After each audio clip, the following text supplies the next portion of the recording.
মা, তোর মাথা বেগুনের মতো হয়ে গেছে কেন? আমারে তেঁতুল তলার রাক্ষসী অভিশাপ দিছে। আমি লড়তে পারতাছি না, আমারে বাঁচাও। ওই রাক্ষসী, আমার মাইয়ারে ছাইরা দে, আমি এই গাছ উপড়ায় ফেলমু। গায়ের জোরে কাজ হইব না।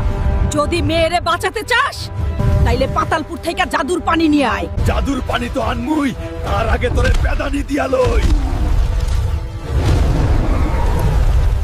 তুই আমার দাঁত ভাঙছাস, আমার সাধের গাছাও জ্বালাইয়া দিছাস। এর প্রতিশোধ আমি নিমু। রাক্ষসী পালাইছে, কিন্তু সময় কম। পাতালপুর, দরজা খোল। পাতালপুরে আসার সাহস পাইলি কই? জান নিয়া ভাইগা যা, নাইলে পয়সা ফালামু। তোর লগে পেঁচাল পাড়ার টাইম নাই। নে ধর, এইবার বালু হ। কইছিলাম না প্রতিশোধ নিমু। এখন তোর লাগা কেউ আর